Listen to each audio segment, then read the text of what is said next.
حضرت رحمت اللہ تعالی علیہ 16 سال شیخ کے پاس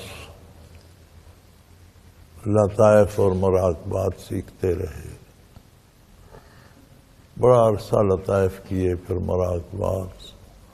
16 سال بعد فرماتے ہیں کہ سالک و مجذوبی تک مجھے مراقبات ہو گئے تھے.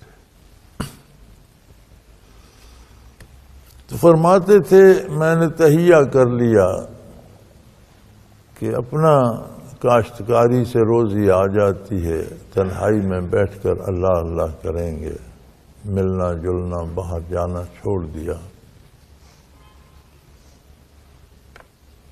تو فرماتے ہیں میں بارگاہ رسالت میں روحانی طور پر حاضر ہوا تو حضور نے براہ راست مجھے مخاطب نہیں فرمایا. ایک بات ارشاد فرمائی اہل مجلس کو، اور حضور کی عادت مبارک بھی یہ تھی کہ براہ راست کسی بندے کو نہیں تنبیہ فرماتے تھے، بلکہ عمومی بات مجلس میں فرما دیتے تھے، جس میں وہ بندہ بھی موجود ہوتا تھا وہ سن لیتا تھا کہ حضور کی منشا کیا ہے، یہ آپ کی عظمت. تو میں بارگاہ رسالت میں فرماتے تھے حاضر تھا، تو حضور فرما رہے تھے کہ یہ جو دین کی عمارت ہے اس میں پتھر نہیں، میرے صحابہ کی ہڈیاں لگی، اس میں گہرے کی جگہ صحابہ کا گوشت لگا ہے، اور اس میں پانی نہیں. یہ عمارت ان کے خون سے سینچی گئی ہے. اور کوئی شخص جسے اللہ نے علم دیا ہو اور عظمت صحابہ کا دفاع کر سکتا ہو اور وہ دامن بچا کر گھر بیٹھ جائے تو یہ تو کوئی مناسب بات نہیں.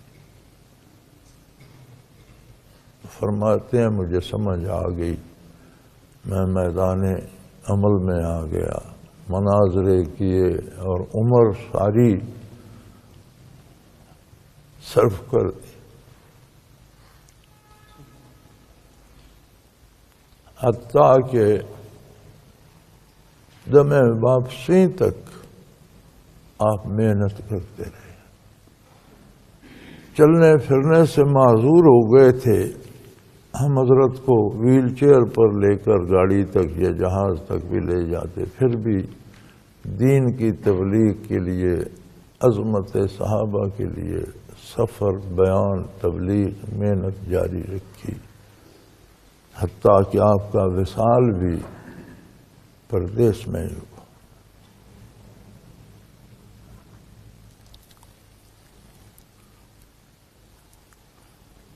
یہ جیسے عجیب لوگ ہوتے ہیں کہ بارگاہ رسالت سے بات سنی، عمر لگا دی اس پر. یہ ہے مسلمانی اور اسلام.